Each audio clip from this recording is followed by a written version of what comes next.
her lens has captured some really unique glimpses. Starting from a news photographer in Paris, she travelled all the way to India and was so enamored by the rural glimpses that she captured places and faces in a way that it brought in a lot of understanding of how rural India is, where solidarity and warmth in community ties still prevail. She has not only been a lover of her art, but lover of environment, of animals, and has been taking this cause across the world that how close we need to be with nature and not against it. I'm so pleased to have with me Julie Wayne on her stories. When Julie visited India for the first time, little did she know that her sojourn would make her fall in love with parts of rural India. After her first visit, Julie began to explore many villages of Tamil Nadu year after year and began documenting her journey through pictures under a number of projects like Earth to Earth, People, Places, Traces, and her work has found a lot of popularity and audience worldwide, mainly because she has been able to capture the soul of rural India, which she claims exudes warmth and oneness even today. Besides being a theatre artist, a dancer, an art photographer, Julie has also devoted her energies in working on the causes of environment, politics, and animal rights.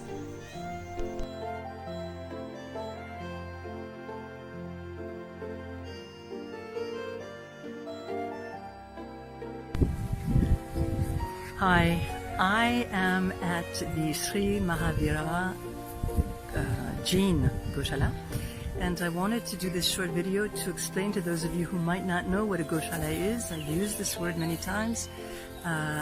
If you don't know what it is, I'm going to try and explain it in just a very short while. So it's a lot more complicated than what I'm going to say, but at least it gives you an idea of what a Goshala is supposed to be and what it is, maybe not in currently, but still.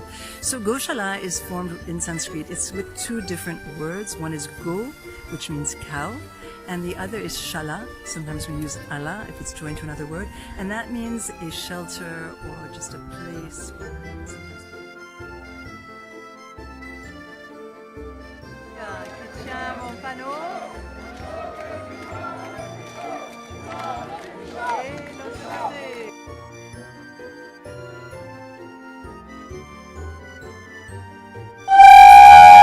So I'll speak in English this time. We're in Beaucaire in France, in the south of France, and there's a bullfighting event today. I'm sorry about the noise, but we are making this noise in order to make sure that the people in the arenas can hear us. I will just go back a little bit. We're very few, actually. They kept it a secret that the bullfighting was going to take place, so we only knew about this within like 10 days ago, and so just a few of us are here. And still we have about 25, I would say, activists who are here, and there are at least 50 National Guard and police. There are 17. Okay, so here I am. This is in English. This absolute gratuitous suffering, torture of sold out, to our great shame, sold out 12,000 people qui soutient ça.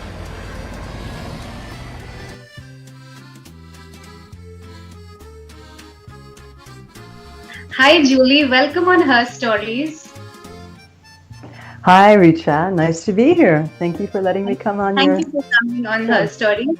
And Julie, from your career trajectory, we can say that you started as a theatre person who was into dance and art, and then you took up art photography. You worked as a news photographer, and the most interesting part that comes out is your stint in India, which was like a 10-year-long period that you've been visiting parts of rural India and capturing that through your lens.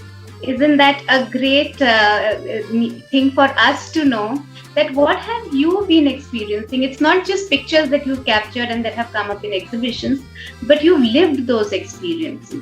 So how this transition has happened from news photography in Paris to capturing parts of rural India, and what was your experience like?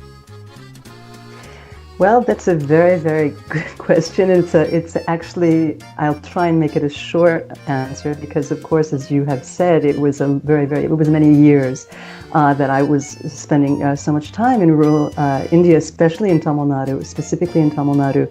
But I was a photographer. I was not trained as a photographer. I was trained as an economist. But then when I embarked on my adult life, independently, I left the United States. I'm originally from the United States. I settled in Paris, and I immediately became a photographer, which is really what I had wanted to do for all of those years. And I was first doing, as you said, photography and theater and dance specifically, and then press books and things like that, portraits of artists. And then also news photography. And then I started to do mainly art photography. In other words, photography that's totally gratuitous, right? That hangs on walls and things like that. At the same time, at one point, I started traveling in India. That's a really long story, but I did finally go to India. I had hoped to go to India many, many years before. And the time I was supposed to go to India, which had always been a country that intrigued me, I actually got pregnant. So I had to cancel my ticket. That's really the story. And after that, I had with a small child, and I raised my child alone for so many years. I was unable to go to India. But India was always this place that to me was not necessarily a Shangri-La, but certainly a place that I felt I had some sort of affinity with, for reasons that maybe, who knows why.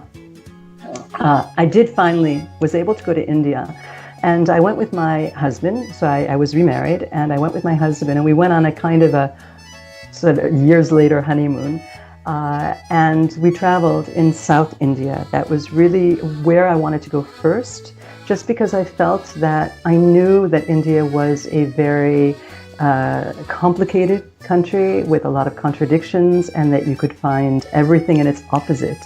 And so I wanted to go in by the door that sort of led to the soft India. So we really decided that we were going to travel mainly in Kerala and Tamil Nadu. And we did, and it was absolutely extraordinary.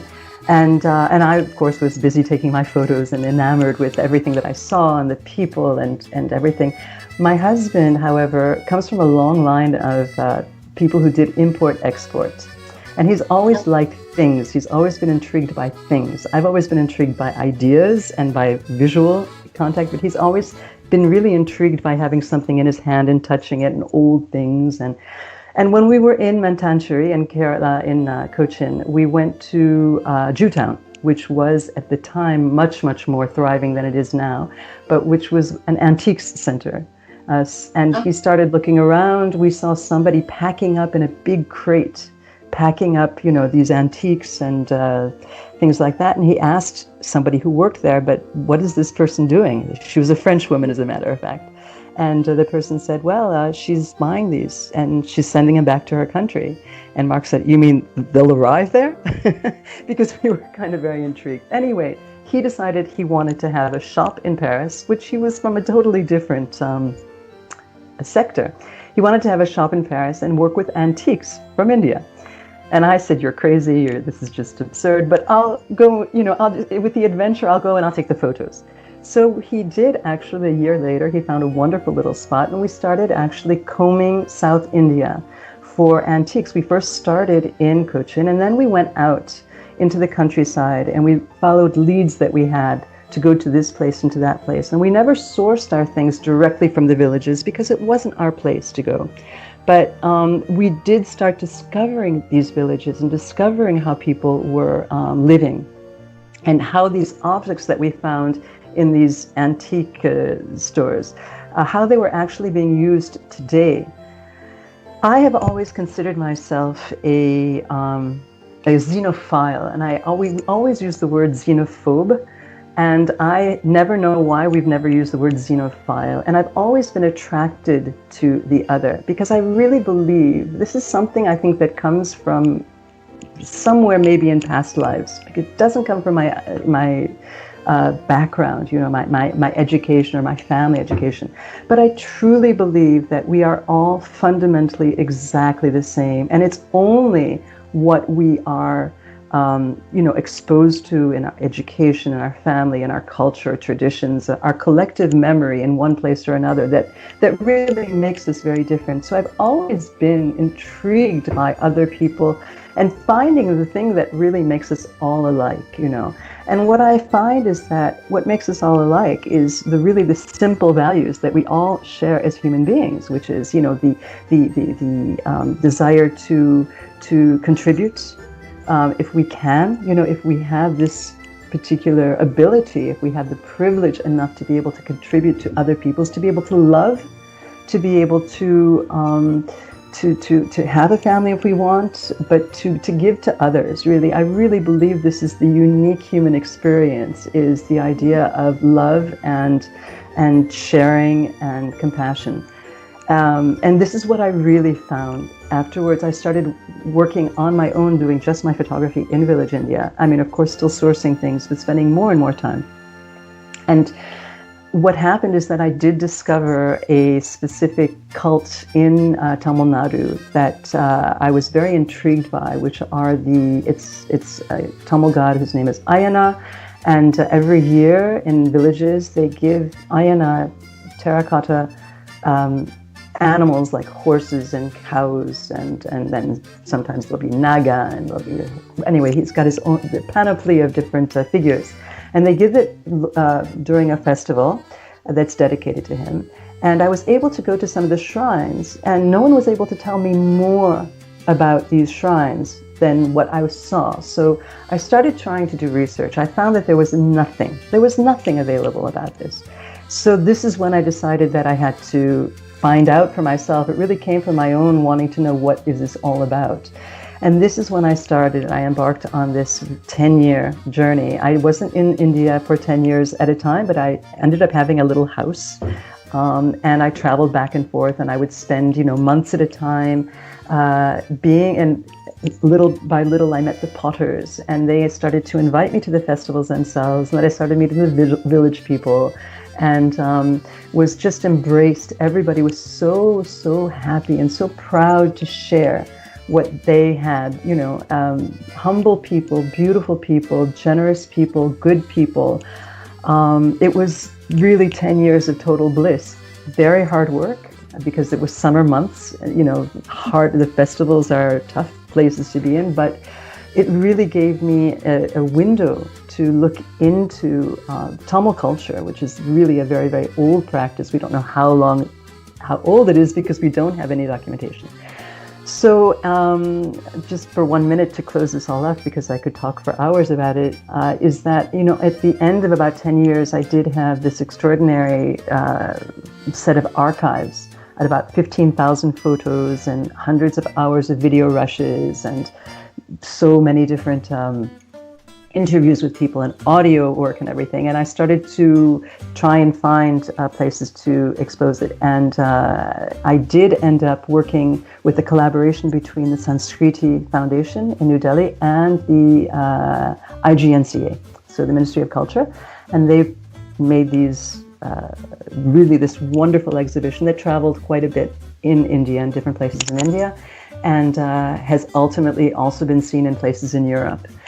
During these exhibitions, when I'm there, I always give conferences. There's a film, of course, that was made by friends of mine, and I give conferences and I try and talk about this, the tradition, but also about how this tradition is now becoming extinct for all of the reasons that we don't have time, but that basically this is probably the last generation that is going to be producing these terracotta statues.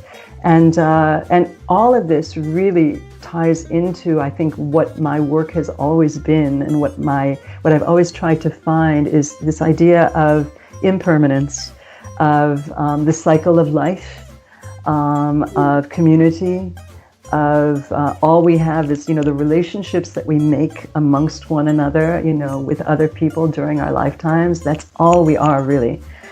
And that led me, funny enough, to becoming vegan and taking on this second, I'd always been an environmentalist, but I also from all of this work, it did, become vegan. I see this as this just long path, Anyway, so the fact is that Village India is still a vibrant place. It's changing very, very fast. I can only speak about villages mainly in Tamil Nadu, in Karnataka a bit, and in Kerala. But it's changing very, very fast as people are just getting sucked into the consumerism of modern India, of modern, the global thing. But India has really embraced consumerism in a very short period of time, which is very distressing, because not that Indians should not have the taste of, I'm not saying that it's good enough for us, so it shouldn't be good for you, but that type of thing. But the fact is that in the West, we've had this, it's taken a lot more time to actually come to the level. And India has embraced the consumerism within just a few years. And so there are a lot of things that are lacking, and that is really the infrastructure for waste. All of these types of things that actually, we're battling with now in India, that come from a very, very quick, change with disposable income, the middle class booming, and these types of things. So Village India is as well changing very rapidly. And I won't judge it, because it's for people themselves to make their own decisions. So I'm not going to say to people, you should do it this way, you should do it that way. I am not them. They do what's the very best at their disposal. This is the main reason that the particular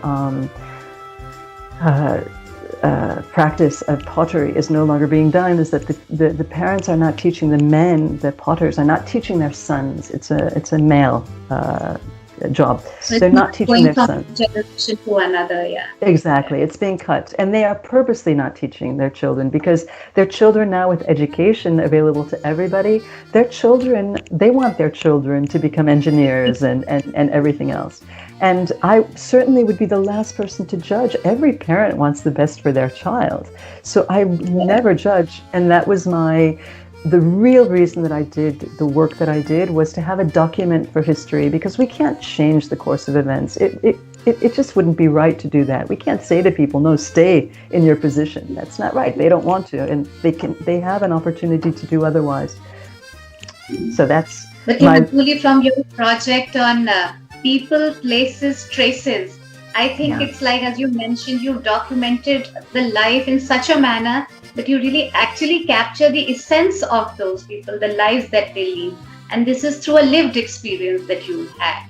And as you were mentioning that from that kind of a life that you have seen, and you've been an environmentalist at heart, then you've transitioned into working in that area as well, about how you can make life more sustainable and the climate change. And how has that change been, and how did it come about that now you're mainly working on that field?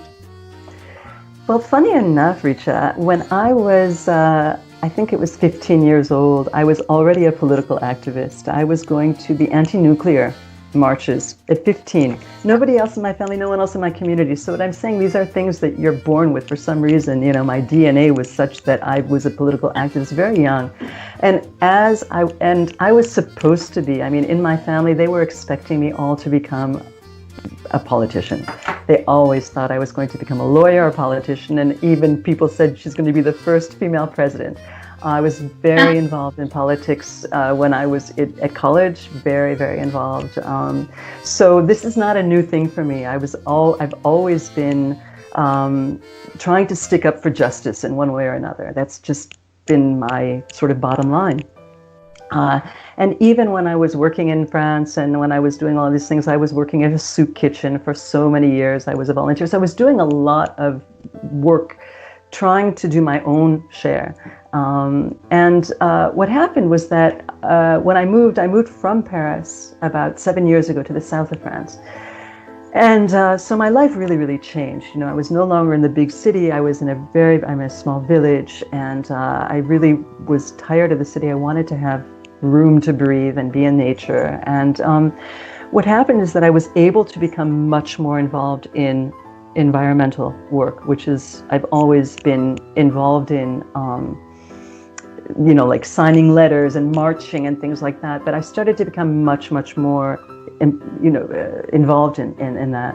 I was at the COP 21, for example, in Paris in 2015, doing these types of things with groups that were trying to oppose the narrative that we have right now.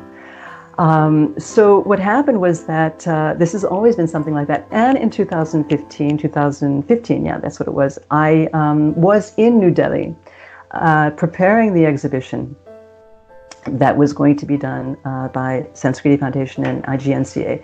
And I was at an artist residence at the Sanskriti Foundation. And at this artist's residence, I was a guest there as I was preparing my exhibition. But there were other artists who came in from all corners of the earth. And there was Madhavi Kolte, who came, and she spent a couple of weeks there. And Madhavi and I became very, very, very fast friends. I mean, within 24 hours, we knew that there was something that had brought us there at the same time, the same place. And Madhavi is still an artist. She's a sculptor. And she also is very, very interested in environmentalism and doing work on the environment. And her pieces, her actual sculptures, were more and more really about the natural phenomena, and sort of a bow down to nature and nature's wonder. I started to visit her in Pune, and we realized that we had to do something about this together. And it was very clear to me that what I had to do, I wanted to do it in India, because India has given me so much. And because it's already, all of these things are so developed here in the West. In France, we have so many groups, and they're nascent in India. And I just felt that it was the place that I owed so much of my being to. And I also, Madhavi and I really knew that we had to work together. It was like everything just worked like this. So we started working, and we started doing art installations together, because both of us are artists. And then we realized that we had to use our capabilities, that we're not necessarily as artists, but as other parts of what we know how to do.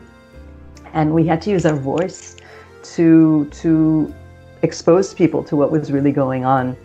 And between that moment and then like a year later, I had become vegan. That's another story, but I had become vegan, and I talked to Madhavi about it, and within a few months she also was vegan. And we realized immediately how important it was for people to change a bit of the narrative that is currently being circulated, that fossil fuels are the one and only, or like the huge driver toward climate change, environmental degradation. We were put in touch with a man, his name is Sailesh Rao, who lives now in Arizona, who's originally from India, and who has a group called Climate Healers. And the two of us decided that we wanted to form a group of climate healers in India, which is what we did. We had a conference, 2-day conference in Pune last winter, which was a huge success. And from that, we decided to found our own NGO. So the idea with environmental activism, and especially we call ourselves vegan environmentalists, because we do believe that it's really the same thing. That, in other words, you can't be vegan without understanding of course you can be vegan. Vegan is like the bottom line, of course, but that you can't be an environmentalist without being vegan. You cannot address the horrors of animal agriculture without understanding that this is a main driver of climate change. So all of that, plus all of the work that I've, and the traveling that I've done in India, and as I've told you before, with the work in the villages and seeing how not only are they changing in terms of the mentality, but also in terms of the things that they have, in terms of the plastic pollution and other types of pollution. All of this has just made me aware on the bottom lines, on the grassroots lines, because that's, when I travel, even now in India, I spend months in the villages still. That's where I feel at home. That's where I really want to be when I'm in India. And trying to raise consciousness also, plastic bottles, trying to get people to use, whatever it is. I just have a big mouth, basically. And I think that we all have to. It's just kind of our duty to tell people, not necessarily shaming them or anything like that, but to tell people the truth. I think that that's what it comes down to. That is needed for sure. Yeah. Yeah, thanks a lot, Julie, for bringing in this kind of a perspective that, as you have been traveling and been in touch with rural India so closely, that the life there is still vibrant. And there are possibilities where things could be extinct if they are not carried forward to another generation, and how there is still need for raising a lot more awareness amongst people about the way we treat environment and the way we think about it. And all of these insights, your experience is extremely rich, just like the way you put up your exhibitions, the documentaries that have been done. I think it has captured the rural India and that perspective in such an interesting way. It's a beautiful body of work, and I must congratulate you for having done this. And it's a huge contribution for our culture as well. So thank you very much, Julie, and thank you for being on Her Stories and sharing your such valuable experiences. Thank you so much, Richa. I just think it's wonderful what you're doing, giving a voice to other people and allowing everybody to share in, to see what we all have our own individual stories, and they're all unique, and we're all contributing something. So thank you so much for your contribution. Thank you, Julie.